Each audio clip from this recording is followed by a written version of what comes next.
Welcome back everybody to Forza Horizon 5, and yeah, we're continuing on our playthrough. So yeah, we're going to do some normal races. What a novelty that is. So yeah, we're going to do a few road races, and then we'll perhaps dip into another Horizon story. One that we've partly done, or one we haven't yet started. So yeah, let's go solo. So Lillarana's Sprint, a mostly high-speed route with a few technical sections to watch out for. You'll cross under and over the highway before climbing the hill to Guanajuato. I'm rubbish at Mexican names. But yeah, we've got a nice choice of recommended cars here. Monaro, a Golf R, an Impreza 22B, Honda S2000, BMW M4 Coupe, and then a few more track orientated cars or a rally car. So yeah, I'm gonna go for the Monaro. I love this car. Big, lazy American V8 in a Australian body and chassis. So what isn't to like, really? Yeah, bags of power and torque, great looks, and rear wheel drive front engine layout. So yeah, love this car. Wish we had more versions of you know, this Monaro, because there were other versions out there, or you know, the Holden versions or the HSV versions, but still, this one's still a great car. And I know there have been other versions out there on previous Forza games. Not sure if there are any on this game though, but still, more of these big lazy American V8s in Australian, you know, chassis would not go amiss, quite frankly. Looks like it's an old Monaro race. Kinda like one of those Australian touring car races.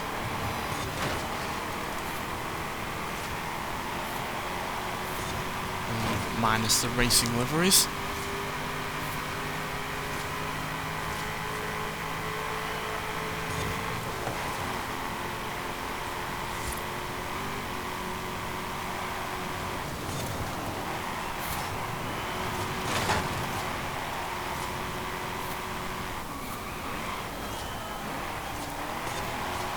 Pretty good brakes on this car, which are quite frankly needed given it's not the lightest of vehicles.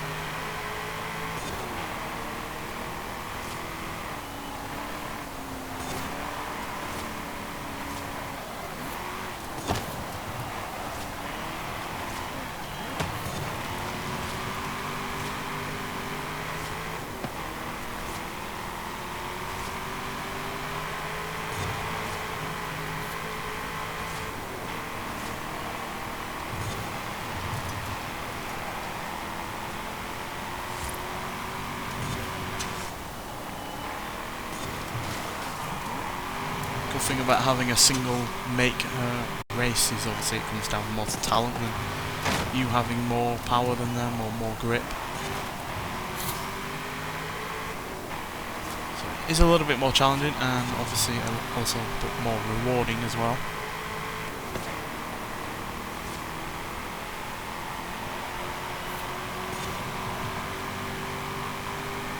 Although this is the reason why I'm not massively into racing cars. A little bit more boring as well, because yeah, it is a bit more fun to be up against other kinds of cars, especially ones that are probably more powerful than you but not have as much handling, or vice versa.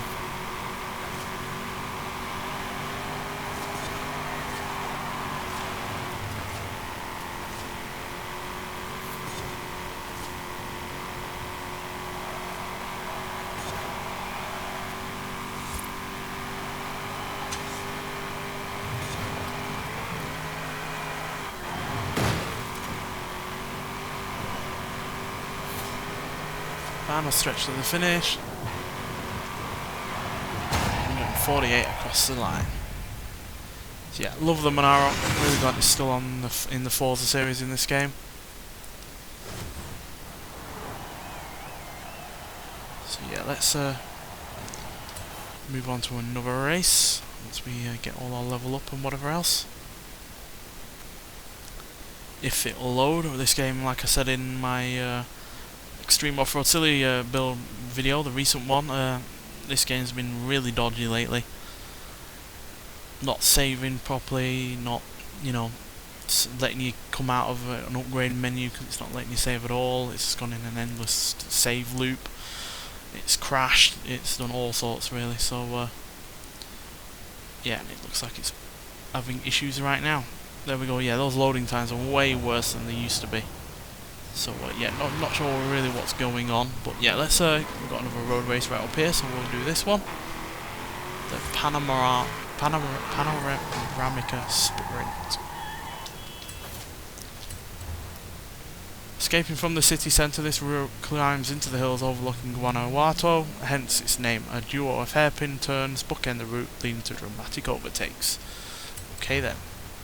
Right, we're getting a choice between a sports saloon, an awful Ferrari, a early 2000s Corvette, a Porsche 911 Carrera S, a DeLorean of all things. I don't know why that's being recommended. But let's choose something that's not being recommended. Something I have been particularly enjoying quite a lot lately.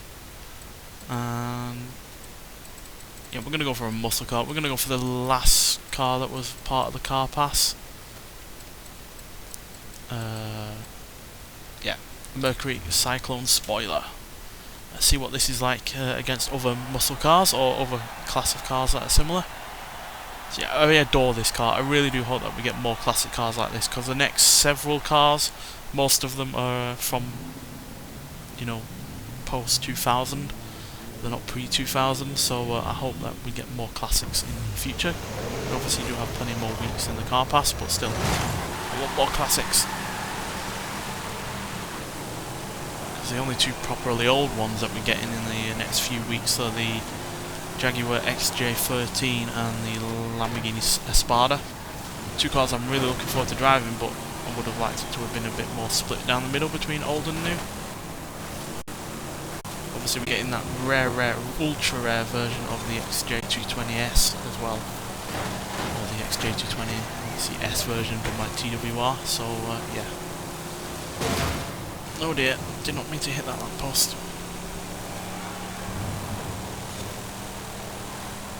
One thing I do like about this car is the fact that it's got a stupidly long gearing, which is why it's got such a far higher top speed than so many other muscle cars from this period.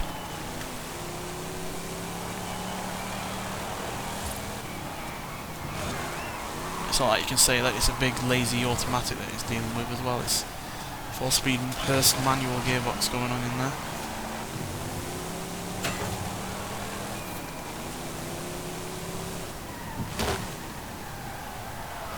Oh, brakes. Not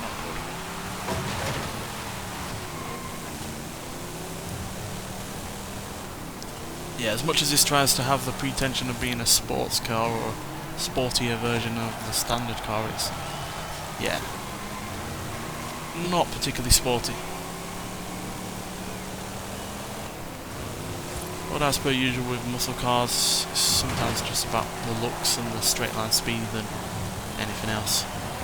And this does look fantastic, and it does have a fair decent amount of straight line speed, so succeeded on that front at least.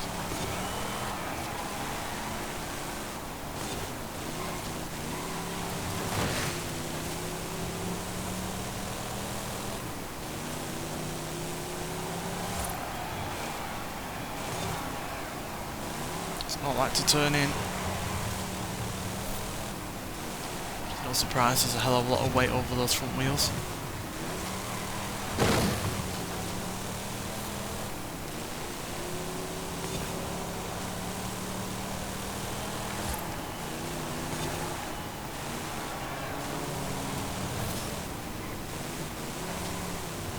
I don't know why, but this reminds me of the Prague circuit in Forza Motorsport 7. Might just be because we're on normal streets with cobbles and stuff, but that's what it's reminding me of. Completely failed at that corner. This is the part where this car's best, in a straight line. Gobbling up the Mustang there.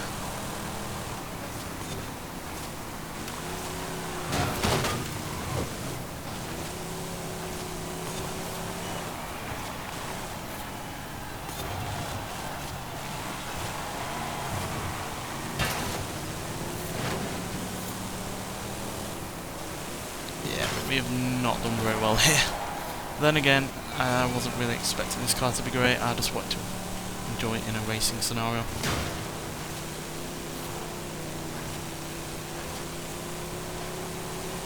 I imagine in any other kind of, you know, race it would have done better, but that was quite a tight and twisting circuit. And obviously a very large, very heavy muscle car is not going to do very well there, but still 5th place could have been a lot worse there, quite frankly. So yeah, that's all fine. I don't really race to win these, obviously, you know, win every one of them to complete the game as much as possible, but just taking part is enjoyable enough for me, especially when you got such a nice car to drive around in. And I do like to mix up the variety of the kind of cars that we use on this game as well. So yeah, going from a what were we in on the first race?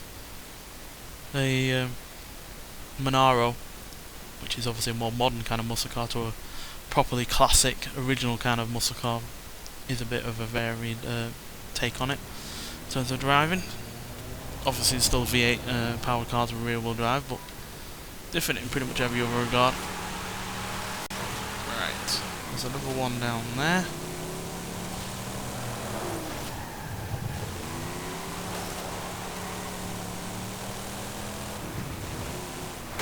Sorry, Bronco.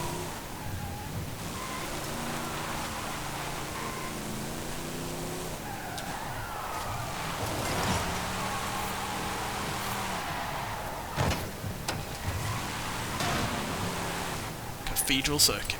We're in a circuit this time instead of point to point.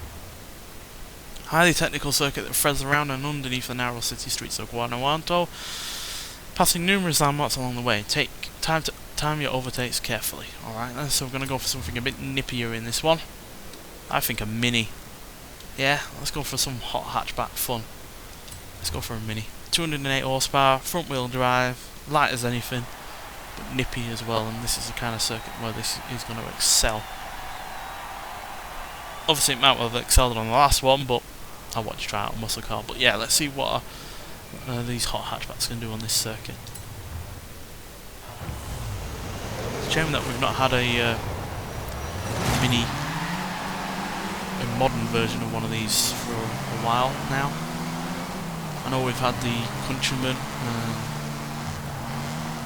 that other thing that we had, the convertible version of one of these, but we've not had a proper hardtop Mini modern one for a while now, so that's something I'd like to see as well. Because these are generally really rather good cars. They're not obviously the best kind of hot hatchback out there. Can't necessarily do everything. You're not going to get a lot in the boot of one of these, or you know, have the most spacious rear end, rear passenger space either. But in terms of the looks and the handling and the power that these can generate, they are pretty good. Although I do think the more modern ones are a little bit too fat and a little bit too not quite as nice looking as these ones.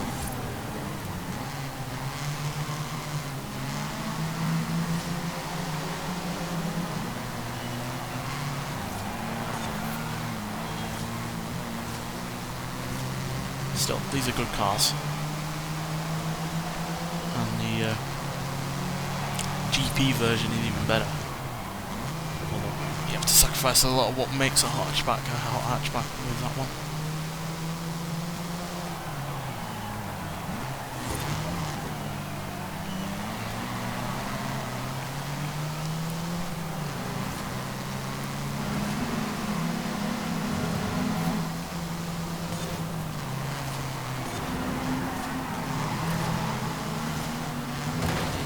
Went a bit wide there. Got a bit of understeer. I'm surprised there's something more than 200 horsepower going through those front wheels. And I turned in way too soon.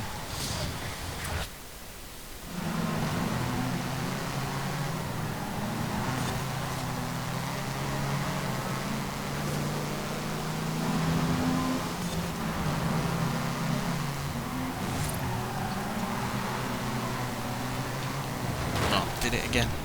Those outer edges of the walls really do catch me out.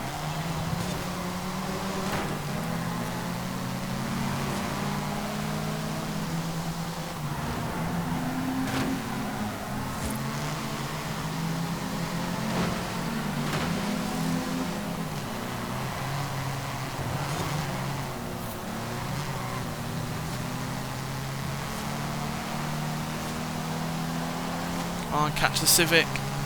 Just decidedly heavier than we are, I think. And less powerful, but we're turning in too soon again.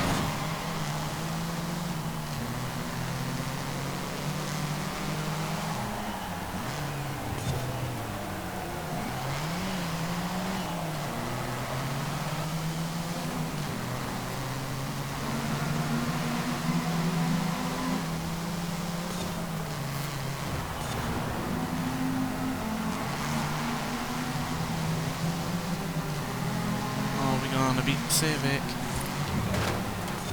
When doing stuff like that, we won't.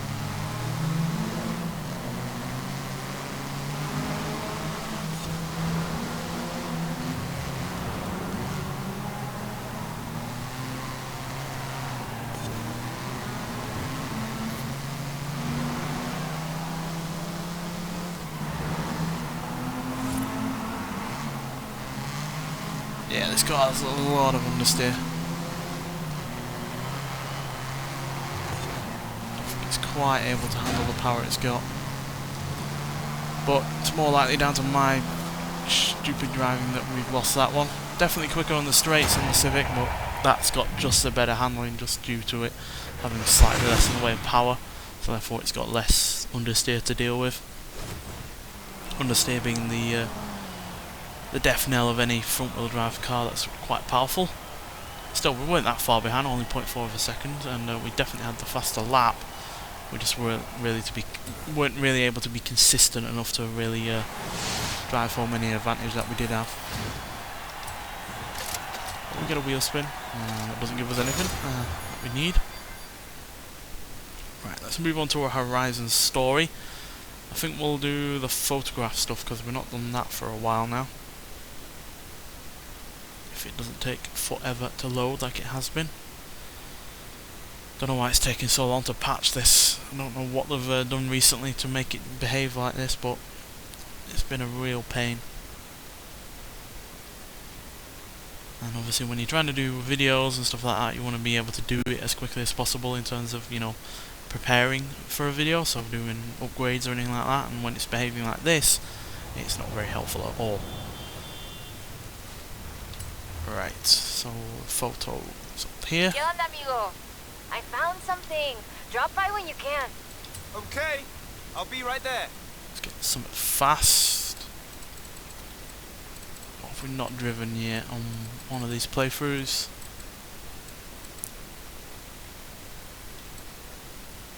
Well, I did buy this for a part of the festival playlist, so we may as well use it in a video. Pista.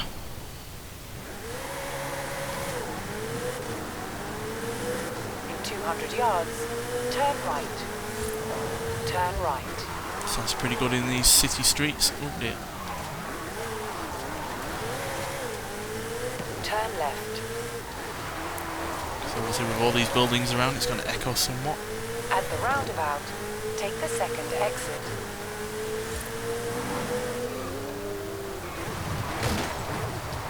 That's not the second exit, that's the first.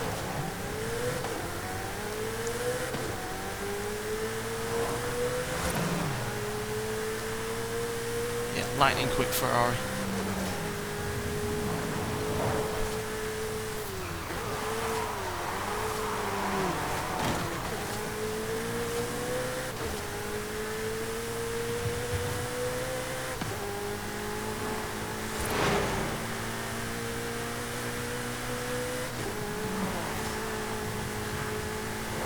Raining as well, not what we need in a rear-wheel drive powerful car.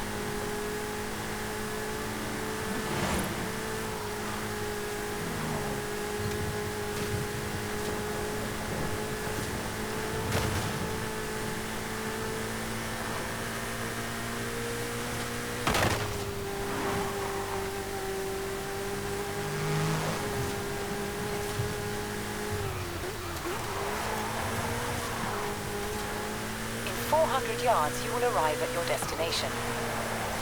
Thank you for stating the obvious there, Anna.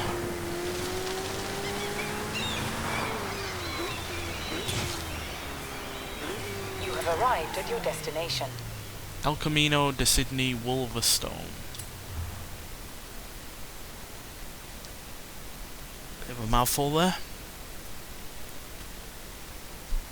Hola, hola! Remember the old book I told you about?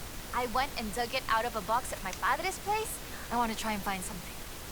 And you need a driver. And I need a driver. Yeah, bien. Head for Las Barrancas. I'll explain on the way. Okay then. Has this been upgraded or it's standard? So, what are we looking for? My favorite book is called El Camino de Sidney Wolverstone, about an explorer who traveled Mexico 200 years ago. In her book, she describes these Atlantes she found, giant statues. But there aren't supposed to be any of those near here. Giant statues? From an old book? That aren't supposed to exist, yes. I've been piecing together clues from the book. Do you think you can get this car right into the river at the bottom of the Copper Canyon?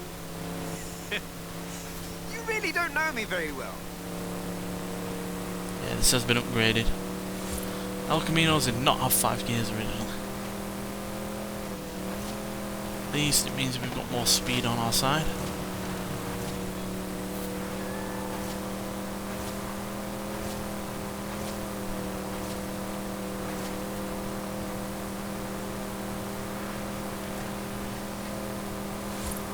Wish we had more of these kind of cars from America.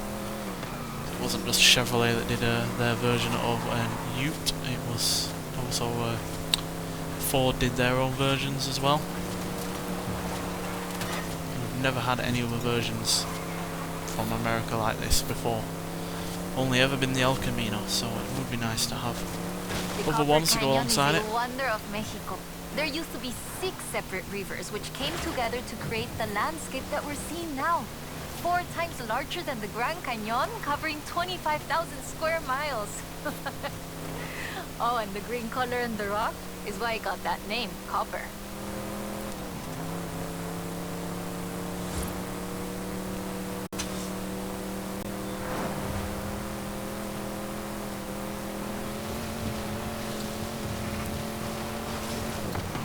Find the statue as well in the time. A ver, let's get pictures here. In the book, Lady Sidney's expedition makes camp here, but that's just a fun story. Yeah, the book talks about setting up camp on an island and finding the statue in the afternoon light. It would have been about this time of day. Where are you?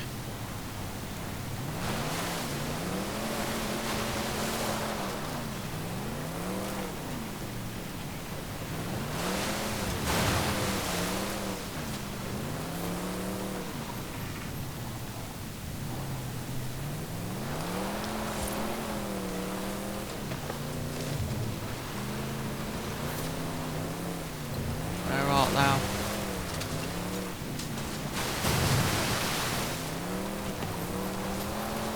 Ah, there. There it is.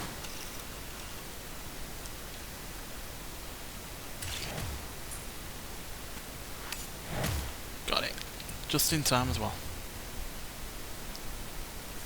Hiding from me behind all those other rocks. That is increíble. How has no one ever found this before?